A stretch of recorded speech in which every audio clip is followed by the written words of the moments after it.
जो 2-3 बुरा खेलेंगे, सबसे बुरा खेलेगा उसको बाहर किया जाएगा, उसको बाहर करके उसकी जगह पे बाबर आजम को एशिया कप के स्क्वाड में डाला जाएगा।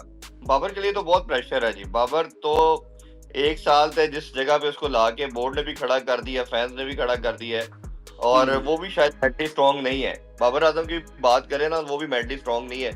अभी कुछ दिन पहले, 2-3 दिन पहले कामरान अकमल की भी स्टेटमेंट आई थी कि बाबर रिजवान को टीम में होना चाहिए। तो भाई साल पहले आपकी याददाश्त खराब थी, क्या हो गया था? आपने अपनी जगह से लड़ाई ली। बट पाकिस्तान के अगर आप स्क्वाड देखते हैं तो मेरा नहीं ख्याल कोई एक नाम भी ऐसा आता है जिससे ब्रॉडकास्टर या व्यूअर जो है वो अट्रैक्ट होगा। समहाउ कोई थोड़ा पुराना लड़का है या नया है, लेकिन वो जो आप सेलिब्रिटी की बात करते हैं ना, जो ब्रैकेट की बात करते हैं, जिसके अंदर यार वो तो बहुत बड़ा सुपरस्टार है, वो सुपरस्टार वाली चीज किसी प्लेयर में नजर नहीं आती। तो ब्रॉडकास्टर का लेना देना उसी के साथ है जो बिकता है। अस्सलाम वालेकुम, आप देख रहे हैं ट्रेंडीज इन्फो और मेरे साथ हैं चौधरी इरफान ज़हीर। इरफान भाई, हर तरफ बाबर बाबर और सिर्फ बाबर सुनने को मिल रहा है। बाबर के हवाले से हर रोज कोई ना कोई हम डिफरेंट खबर सुनने को हमें मिलती है, कुछ ऐसी रूमर्स हमें सुनने को मिल जाती है, और उसमें कुछ इंटरेस्टिंग जो है ना, एक तो मैं आपके साथ शेयर करता हूँ। एक तो ये है कि जी बाबर आजम को रिजर्व प्लेयर के लिए जो है ना वो शामिल किया जा रहा है एशिया कप के स्क्वाड में। और दूसरा ये है कि बाबर आजम को सीपीएल की तरफ से ऑफर थी बाबर आजम के लिए, तो वो नहीं गए, उन्होंने ऑफर रिजेक्ट कर दी है क्योंकि उनको पीसीबी ने ग्रीन सिग्नल दिया था, हम आपको जो है ना एशिया कप में इंक्लूड करना चाहते हैं। और एक तीसरी भी एक इंटरेस्टिंग चीज है कि एक ये बड़ी एक मुख्तलिफ और अजीबोगरीब सी एक बात है कि ब्रॉडकास्टर जो है ना, वो जो एशिया कप का मेन जो है ना ऑर्गेनाइजर है वो करवा रहा है, उसने भी कुछ चीजें शेयर की हैं पीसीबी के साथ कि जी बाबर आजम को आप जरूर इंक्लूड करें।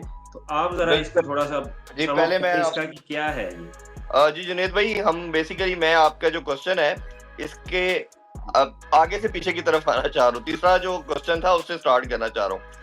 ब्रॉडकास्टर की बात कुछ दिन पहले मैंने ना सलमान भट्ट साहब के साथ शो करता हूँ, तो मैंने ये सबसे पहले बात की थी इस टॉपिक के ऊपर कि ब्रॉडकास्टर का जो प्रेशर है उसकी वजह से ये कुछ होने जा रहा है। क्योंकि ब्रॉडकास्टर 2 प्लेयर पाकिस्तान में और 2 प्लेयर इंडिया के सबसे बड़े सेलिंग पॉइंट थे। उधर विराट और रोहित थे, इधर बाबर और रिजवान थे। अब ऑब्वियसली उन्होंने लास्ट ईयर ही रिटायरमेंट ले ली थी, तो उनका तो पॉसिबिलिटी बनती नहीं थी। अब ब्रॉडकास्टर की जो कंपेन है वो बाबर की तरफ से, अगर आप जितने भी एशिया के क्रिकेटर्स की बात करेंगे तो सबसे बड़ा नाम जो है इन टर्म्स ऑफ सेलिब्रिटी बात करें, व्यूअरशिप बात करें, तो बाबर आजम है। इस पे कोई डाउट नहीं है। परफॉर्मेंस एक सेपरेट चीज है। ब्रॉडकास्टर क्या करता है कि वो जितने भी स्पॉन्सर हैं, जितने भी टीवी राइट्स हैं, उनको प्लेयरों के नाम बेचता है। उसकी मैंने एक एग्जांपल दी थी जो मुझे बड़े कंफर्म सोर्सेज से पता। 2016 के वर्ल्ड कप के लिए पाकिस्तान की टीम, और उस टाइम की उनकी परफॉर्मेंस डिक्लाइन की तरफ थी। जारी बात है, एज हो रहे थे, वो परफॉर्मेंस उस तरह आ नहीं रही थी। तो बोर्ड ने कहीं सोचा कि अब नया कप्तान सरफराज को या किसी और को भेजते हैं। तो आईसीसी की तरफ से या ब्रॉडकास्टर की तरफ से ये इंस्ट्रक्शन आई कि भाईजान हम तो 6 महीने पहले सब कुछ भेज चुके हैं और ब्रांडिंग सारी है वो शायद अफरीदी के नाम से हो चुकी है। तो अब आप जब शायद अफरीदी लेके नहीं आएंगे तो हमें तो बहुत बड़ा लॉस होगा। तो आप इस तरह करें कि ये ना करें काम, आप नहीं ये कर सकते। आपने जो शेयर लेना है, कल को पैसों का शेयर लेना, आपने भी लेना, हमसे हमारे से शेयर लेना है, तो आपने जब शेयर लेना है तो उसके लिए आप शायद अफरीदी को कप्तान भेजे। अगर आपने इसको चेंज करना था तो साल पहले आप डिसाइड करते, ताकि हम इसको जो हमने होर्डिंग लगाने हैं या हमने जितने भी ब्रांड्स हैं जिनको स्पॉन्सर्स हैं उनको बेचना था, तो वो तो इसलिए बेचा है कि शायद अफरीदी पाकिस्तान को लीड कर रहा है। तो उन्होंने जब अलाउ नहीं किया, वो नहीं माने, तो फिर इनको शायद अफरीदी को एज ए कैप्टन भेजना पड़ा। अभी भी मेरे सोर्सेज के मुताबिक कि जो बाबर आजम की बात थी वो ऐसी साबित हुई कि बाबर आजम का इन्होंने कहा है कि पाकिस्तान की तरफ से जो अट्रैक्शन पॉइंट है वो बाबर आजम है। जब इंडिया की तरफ से चले फिर उनके पास अभी बड़े नाम हैं, कई ऐसे लड़के हैं, हार्दिक पांड्या है, बुमराह है। बट पाकिस्तान के अगर आप स्क्वाड देखते हैं तो मेरा नहीं ख्याल कोई एक नाम भी ऐसा आता है जिससे ब्रॉडकास्टर या व्यूअर जो है वो अट्रैक्ट होगा। समहाउ कोई थोड़ा पुराना लड़का है या नया है, लेकिन वो जो आप सेलिब्रिटी की बात करते हैं ना, जो ब्रैकेट की बात करते हैं, जिसके अंदर यार वो तो बहुत बड़ा सुपरस्टार है, वो सुपरस्टार वाली चीज किसी प्लेयर में नजर नहीं आती। तो ब्रॉडकास्टर का लेना देना उसी के साथ है जो बिकता है। हाँ, शाहीन की एक बात जरूर कर सकते हैं, शहनशाह अफरीदी दूसरा नाम आप कह सकते हैं कि शहनशाह अफरीदी है, बट बाबर आजम का जो व्यूअरशिप, जो सेलिब्रिटी होने का जो एक उनका है और वो थोड़ा ऊपर है। तो मेरा ख्याल है कि ये चीज उधर से आई है। अब जो विंडो क्रिएट करनी है, अब जारी बात है अगर दम चेंज करते हैं तो वो प्रॉब्लम आएगी, बात होगी। और मैं हमेशा कहता हूँ जुनैद, दो तरह से पाकिस्तान में सिलेक्शन होती है, एक आपकी अच्छी परफॉर्मेंस की वजह से और दूसरा अगर कोई बुरा खेलता है उसकी वजह से। अब आपके ख्याल में जो ट्राई नेशन सीरीज होगी, कोई बुरा नहीं खेलेगा, कंफर्म 2-3 प्लेयर, 5 बैटर में से 2-3 प्लेयर अच्छा खेलेंगे, 2-3 बुरा खेलेंगे। जो 2-3 बुरा खेलेंगे, सबसे बुरा खेलेगा उसको बाहर किया जाएगा, उसको बाहर करके उसकी जगह पे बाबर आजम को एशिया कप के स्क्वाड में डाला जाएगा। मेरे सोर्सेज के मुताबिक ये प्लान बनाया गया है ताकि किसी तरह एशिया कप का जो मामला है, एशिया कप से पहले बाबर आजम स्क्वाड में भी आ जाएगा और एक जस्टिफिकेशन भी मिल जाएगी जी इस प्लेयर की जगह पे उसकी परफॉर्मेंस अच्छी नहीं थी तो हमने बैकअप के तौर पे जो नेक्स्ट बेस्ट ऑप्शन थी वो बाबर आजम थी, तो हमने उसको टीम में डाल लिया। तो ये मेरे सोर्सेज के मुताबिक ये सारी गेम है। और दूसरा जो बाबर की अगर आप बात कर रहे हैं तो मैंने ये भी कंफर्म करने की कोशिश की है, तो अभी तक सोर्सेज ये हैं कि वो लाहौर में है, वो सीपीएल ट्रैवल नहीं कर रहे सीपीएल के लिए, वो इधर ही मौजूद है और उनको शायद ग्रीन सिग्नल भी समहाउ मिल चुका है और वो शायद इधर रहेंगे और वो पार्टिसिपेट भी करेंगे। तो ये जहां तक अभी तक न्यूज की बात है, सोर्सेज की बात है, तो ये फैक्ट्स उसके कुछ इस तरह ही नजर आ रहे हैं। कल उन्होंने गन इंस्टीट्यूट में प्रैक्टिस भी की है। अब अक्सर जब भी आपको पता है वो अकेडमी जाने से ज्यादा प्रेफरेंस इधर ही देते हैं कि वो इधर आके प्रेफरेंस, एक तो उसका घर पास है और दूसरा उधर स्टेडियम भी अच्छा है, फैसिलिटीज भी अच्छी हैं, लेकिन वो प्रैक्टिस कम करते हैं, लोग उसको तंग करने के लिए, देखने के लिए ज्यादा आ जाते हैं, वो एक प्रॉब्लमेटिक पार्ट है। पर अदरवाइज तो वो हमेशा हमने देखा है कि जब भी वो टीम का पार्ट नहीं होते या बाहर होते तो वो उधर ही आते हैं मोस्टली। अच्छा इरफान भाई, ये हमेशा से ही, मतलब ये अभी नहीं है, इस साल नहीं है और इस एशिया कप में नहीं है कि हमें टीम अच्छी नहीं लगी और सारे बाबर की बातें कर रहे हैं। ये पाकिस्तान के स्क्वाड के साथ हमेशा ही होता है, जब भी हम किसी टूर्नामेंट के लिए स्क्वाड अनाउंस करते हैं तो बजाय इसको बैक करने के हम ना उसमें से वो जो कीड़े होते हैं ना कि यार इसको जरूर होना चाहिए था, इसको नहीं होना चाहिए था। और दूसरा ये मुझे बताइएगा कि बाबर आजम के लिए भी क्या, मतलब ये उनके लिए भी कुछ प्रेशर होगा या वो भी थोड़ा सा फील कर रहे होंगे कि पता नहीं मैं किस जोन में मुझे ये भेज देते हैं मेरे फैंस।